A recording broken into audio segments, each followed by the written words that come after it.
아침 묵상에 오신 여러분들을 환영하고 축복합니다. 하나님께서 오늘도 우리 인생에 새로운 날을 허락하셨는데요. 새로운 날을 만든 새로운 은혜로 오늘 하루 우리 인생을 지켜주시 믿습니다. 오늘은 큰 일을 보리라 라는 제목을 가지고 요한복음 1장 43절부터 51절까지 말씀을 좀 살펴봤으면 좋겠습니다. 우리 49절과 50절 말씀 같이 한번 읽어볼까요? 나다나엘이 대답하되 랍비여 당신은 하나님의 아들이시오 당신은 이스라엘의 임금이로소이다. 예수께서 대답하여 이르시되 내가 너를 무화과 나무 아래에서 보았다 하므로 믿느냐 이보다 더 큰 일을 보리라. 예, 빌립이 나다나엘을 전도합니다. 그런데 처음에는 나다나엘이 뭘 했어요? 부정적이었어요. 냉소적이었어요. 그런데 빌립이 그런 부정적이고 냉소적인 나다나엘을 와서 보라 라고 이끌고 예수님에게 나오게 됩니다. 그러자 예수님을 만난 나다나엘은 뭐라고 그래요? 랍비여 당신은 하나님의 아들이시요 이스라엘의 임금이다. 진정한 왕이다. 당신이 하나님께서 약속하신 메시아다 라고 고백하는 모습들을 보게 돼요. 사실 나다나엘이 처음에 예수님에 대해서 갖고 있었던 부정적이고 냉소적인 반응은 그의 잘못된 선입견 때문이죠. 그래서 우리가 신앙생활 잘하려면 이런 선입견을 내려놓는 훈련들을 좀 해야 돼요. 그래서 알지 못하면 자세가 필요하다고 이야기를 했죠. 근데 정말 보세요. 나다나엘이 그날이 얼마나 부정적이고 냉소적이었습니까? 그런데 단 한순간에 예수님을 만나고 급변하는 모습들을 보게 되잖아요. 우리가 이 땅 살다 보면 신앙생활 하다 보면 자꾸만 하나님의 능력이나 하나님에 대해서 일하심에 대해서 제한하는 경우가 있어요. 그게 잘못된 선입견이죠. 아예 하나님이라도 이 문제는 안 돼. 이거는 하나님이라 해결 못해. 그런데 우리 하나님의 능력과 은혜를 제한하면 안 돼. 하나님은 정말 뭐예요? 그 능력과 은혜는 정말 변화시키지 못할 사람이 없고 정말 바꾸지 못할 환경이 없고 해결하지 못할 인생의 문제가 없어요. 그래서 우리는 정말 믿음을 갖고 도전을 해야 되는 거예요. 그런데 이 다음이 재밌어요. 나다나엘이 뭐라고 고백을 했어요? 예수님이 당신이 바로 하나님의 아들이고 이스라엘의 진정한 왕입니다 라고 고백하자 예수님께서 뭐라고 얘기했냐면 내가 너를 무화과 아래에서 보았다고 하느냐고 믿느냐 이보다 더 큰 일을 네가 보게 될 것이다. 나다나엘이 신앙 고백을 한 거예요. 믿음을 고백한 거예요. 그러자 예수님 뭐라고 이야기했어요? 더 큰 일을 보게 될 것이다 라고 이야기했어요. 그럼 여기서 우리가 알 수 있는 것이 있어요. 아니 여기서 우리가 발견할 수 있는 것이 있어요. 정말 우리가 예수님이 말씀하신 더 큰 일을 보리라. 더 큰 일을 보리라. 이것이 신앙생활의 굉장히 중요한 원리입니다. 여러분 혹시 반지의 제왕이라고 아세요? 아마 이 반지의 제왕 같은 경우에는 J.R.R. 톨킨이라는 분이 쓴 소설이에요, 원래. 이 톨킨은 C.S. 루이스와 함께 영미 문학사에 굉장히 중요한 역할을 했던 사람이고, 특별히 톨킨은 신실한 기독교인이에요. 그래서 기독교적 관점에서 이 반지의 제왕이라는 판타지 소설을 쓴 거예요. 근데 사실 반지의 제왕은 우리나라에 그렇게 많이 알려져 있지 않았어요. 그래서 처음에 어떻게 알려졌냐면 영화를 통해서 먼저 알려졌어요. 근데 영화를 저도 본 기억이 나요. 반지의 제왕 1편, 이게 총 3편까지 있는데 1편이 먼저 개봉이 됐거든요. 1편을 보는데 영화를 한 2시간 반 정도 되나? 길게 봤어요. 그런데 2시간 반 지났는데 얘기가 끝날 생각을 안 하는 거예요. 이제 막 시작이에요, 겨우. 그래서 영화 2시간 반 봤는데 얘기가 결론도 안 짓고 이제 서론이 끝난 이야기더라고요. 그러면서 허무했죠. 아니 이거 영화를 이런 식으로 만드냐고. 그래갖고 뭐 이런 영화가 다 있냐고 이야기 그러니까 밑그림만 그린 거예요. 그래서 그랬는데 그 다음에 2편이 딱 나왔어요. 1편 봤으니까 2편도 한번 봐야지 하고 봤는데 2편이 너무 뭐예요? 재밌는 거예요. 그리고 또 3편이 나왔어요. 3편에 가니까 정말 이 소설과 영화를 통해서 주고자 했던 메시지가 이거구나 하고 딱 보이더라고요. 근데 그 생각도 들었어요. 제가 2편, 3편 보면서 그때 1편 보면서 좀 섭섭했는데 이게 대충 서론만 있어서 섭섭했는데 만약에 내가 1편 안 봤다면 어땠을까? 1편 안 봤으면 2편을 못 봤겠죠. 2편을 못 봤으면 또 3편을 못 봤겠죠. 신앙생활도 마찬가지로. 뭐냐면 그날에 네가 큰 일을 보리라. 이 큰 일을 보리라 언제 이야기했어요? 믿음의 고백을 드리니까 네가 큰 일을 보게 될 것이다. 믿음의 고백을 드리니까 볼 것이다 이야기하는 거죠. 그래서 10편에 보면 이런 말씀이 있습니다. 10편 11절 말씀 같이 한번 읽어볼까요? 주께서 생명의 길을 내게 보이시리니 주의 앞에는 충만한 기쁨이 있고 주의 오른쪽에는 영원한 즐거움이 있나이다. 하나님 앞에는 뭐가 있다고 그랬어요? 충만한 기쁨이 있고 하나님 앞에는 영원한 즐거움이 있어요. 그런데 뭐라고 되냐면 이 생명의 충만한 기쁨과 영원한 즐거움을 맛보는 방법이 있어요. 그건 뭐예요? 생명의 길을 내게 보이셨으니. 생명의 길이에요, 길. 여러분, 길은 어떻게 해야 돼요? 걸어가야 돼요. 길을 걸어갈 때 우리는 뭐예요? 기쁨과 영원한 즐거움을 맛보는 거예요. 이게 무슨 얘기냐면 그런 거예요. 신앙이란 뭐냐? 내가 오늘 믿음을 갖습니다. 그리고 믿음의 한 걸음을 내딛습니다. 그러면 조금 더 보여요. 좀 더 크신 하나님의 은혜를 맛봐요. 한 걸음 더 가요. 그럼 좀 더 깊은 하나님의 은혜를 맛봐요. 한 걸음 더 가요. 그럼 좀 더 깊은 은혜를 맛봐요. 정말 성경에 보면 영원한 기쁨과 영원한 즐거움이 있다라고 이야기하는데 이것도 어떻게 맛볼 수 있냐? 믿음의 한 걸음을, 믿음의 순종을 내어 드릴 때 뭘 볼 수 있는 거예요? 나다나엘도 마찬가지죠. 그가 선입견을 내려놓고 정말 믿음을 갖고 고백하자. 뭐라고 이야기한 거예요?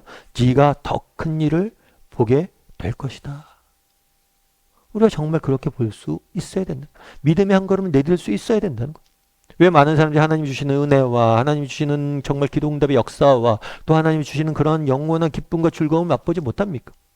어쩌면 우리가 믿음의 한 걸음을 내딛지 못하기 때문일지 모르는 거예요. 제가 예전에 어떤 책에서 읽은 이야기인데요. 미국의 위스콘시에 한 여성이 있었어요. 근데 이 여성이 정말 아끼는 아들이 한 명 있었는데 정말 아들은 눈에 넣어도 안 아프죠. 근데 이 아들이 헬리콥터 사고로 목숨을 잃고 맙니다. 이 어머니께서 얼마나 충격을 받았겠어요. 정말 상실에 상실을 빠진 거죠. 겉으로 보기엔 멀쩡합니다. 그런데 그 마음은 완전히 내려앉았어요. 그래서 아들이 죽은 지 꽤 오랜 시간이 지났음에도 불구하고 아들 방도 정리하지 않습니다. 그대로 둬요. 아직 마음속에 떠나보내지 못한 거죠. 아니 떠나보낼 수가 없는 거예요. 그렇게 괴로움 속에서 나날을 정말 슬픈 어둠의 그늘 속에서 동굴 속에 살고 있었어요. 그런데 어느 날 TV를 보는데 TV에서 헬리콥터 사고가 일어난 사건 소식을 접하게 된 거예요. 그러자 이분이 무슨 생각을 했냐면 어떻게 하면 저 사람도 도울 수 있을까? 저 사람도 나와 같이 똑같이 아픔을 겪고 있을 텐데 자기의 아픔이 그대로 투영이 되는 거죠. 그래서 그 사람들에게 편지를 썼대. 편지를 써서 참 자기가 어떤 상황이었고 자기가 지금도 그렇게 어려움을 이겨내고 있다고 편지를 써서 보냈대. 그리고 그들을 위로하기 위해서 도움이 될 만한 것을 이렇게 보내기 시작했대. 그런 다음부터 그 사건이 있은 다음부터 그 사건을 보고 편지를 보낸 다음부터 그 다음부터는 미국 내에 있는 그런 비행 사고를 통해서 죽는 사람이 생길 때마다 그들을 돕는 민간단체를 만들게 된 거예요. 그 사건을 계기로. 그래서 그 민간단체는 가장 지금 활발히 사역하고 있는 민간 단체라고 이야기를 하더라고요. 물론 이런 사역들로 인해서 아들을 잃은 슬픔이 그녀에게 사라진 건 아니에요. 하지만 그녀는 새로운 인생의 의미와 목적을 부여받고 슬프지만 무력하지 않고 슬프지만 약하지 않는 삶을 살고 있다고 써 있더라고요. 참 그 얘기가 여러 가지 생각이 들었어요. 여러분 그런데 정말 만약에 그 슬픔 속에만 가득했었다면 정말 아들을 잃는 슬픔 속에 갇혀 살았다면 어떻게 이렇게 쓰임받을 수 있었어요? 정말 용기를 내서 그 사람을 위로해야겠다라고 편지를 쓰기 시작했고 그 사람들 내가 도와야겠다라고 믿음의 도전을 했기 때문에 지금 그렇게 쓰임받고 있는 거예요. 모든 게 마찬가지는 거예요. 정말 우리가 정말 가만히 지금 상태, 그러니까 아무것도 시도하지 않으면 아무 일도 일어나지 않아요. 믿음이란 뭡니까? 그날에 나다나엘이 용기를 내서 예수님을 만나러 갑니다. 또 예수님을 만나서 정말 용기를 내서 당신은 그분이십니다. 라고 고백을 합니다. 그러자 하나님께서 뭐라고 해요? 더 큰 일을 볼 것이다. 우리가 믿음의 순종의 길을 믿음의 발걸음 한 걸음 내디디면 우리는 좀 더 보게 되고 좀 더 보게 되고 더 큰 일을 더 큰 일을 더 큰 일을 더 큰 일을 보게 되는 거예요. 그런데 우리의 문제는 뭐예요?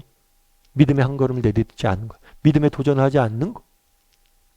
바라기는 우리 다음의 식구들이 정말 이 믿음에 도전할 수 있는 사람이 되었으면 좋겠어요. 더 큰 일을 보게 될 것. 정말 믿음의 고백을 드리고 정말 믿음에 도전할 수 있는 사람이 되었으면 좋겠어요. 그랬을 때 하나님께서 우리 인생에 더 큰 일을 보이시고 우리를 통해서 일하실 줄 믿습니다. 우리 함께 기도했으면 좋겠는데요. 기도하실 때 오늘 말씀 기억하면서 기도했으면 좋겠습니다. 그날에 나다나엘에게 이야기합니다. 네가 더 큰 일을 보게 될 것이다. 정말 나다나엘이 용기를 내서 믿음의 고백을 드리자. 네가 더 큰 일을 보게 될 것이다 라고 이야기합니다. 정말 그렇다면 우리는 어떻습니까? 우리는 정말 믿음의 고백을 하는 사람입니까? 정말 믿음의 도전을 하고 믿음의 길을 걸어가기 위해서 노력하는 사람입니까? 정말 내가 사는 것이 힘들고 어렵지만 그래도 내가 예수님처럼 예수님을 믿는 사람처럼 살아야겠다 도전하는 사람입니까? 정말 가정을 붙잡고 우리 가정이 믿음 안에 세워지길 소망하는 마음으로 도전하는 사람입니까? 정말 일터에서 내가 빛으로서 역할을 감당하겠다 생각하고 도전하는 사람입니까? 이 시간 우리가 정말 믿음을 가지고 도전할 줄 아는 사람이 되게 달라고 더 큰 일을 보게 될 거라는 확신을 가지고 믿음의 고백을 드리고 믿음에 도전할 줄 아는 사람이 되게 달라고 이 시간 오늘 말씀 기억하면서 한 목소리 같이 기도하도록 하겠습니다. 같이 기도하시겠습니다.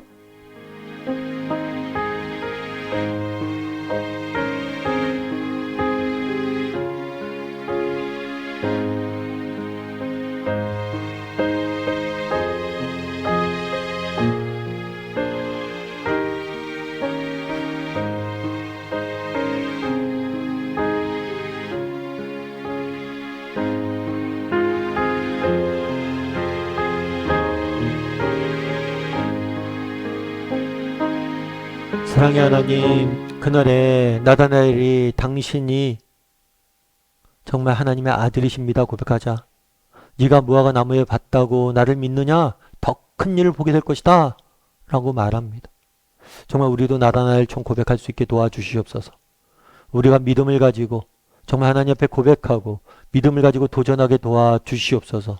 비록 우리가 연약하고 부족하지만 정말 우리가 세상 속에서 그리스도인답게 살길 원합니다 라고 고백하며 살아가게 도와주시옵소서. 인생의 문제가 있지만 정말 힘들고 어렵지만 그래도 내가 하나님의 백성을 살길 원합니다 라고 믿음의 고백을 하게 도와주시옵소서. 그랬을 때 하나님께서 우리에게 더 큰 일을 보여주실 줄 믿습니다. 그런 믿음을 가지고 한 걸음 한 걸음 도전하며 살아가는 우리 모두가 될 수 있도록 주의 은혜를 더하여 주시옵소서. 하나님께서 오늘도 우리 함께 할 줄 믿사오며 모든 말씀 예수님의 이름으로 기도드립니다. 아멘.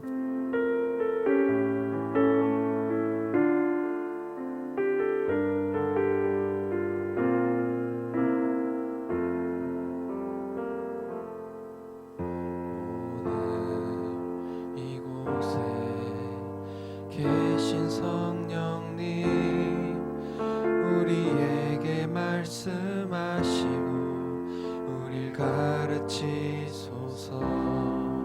닫힌 우리 맘 열어주시고 주의 빛으로 밝혀 우릴 인도하소서. 주님보다 앞서지 않고 겸손하게 주님의 말씀 기다리리. 주님 손에 우릴 드립니다. 사랑으로 인도하소서. 창조하신 모습 떠난 우리를 예수님 닮게 빚으소서.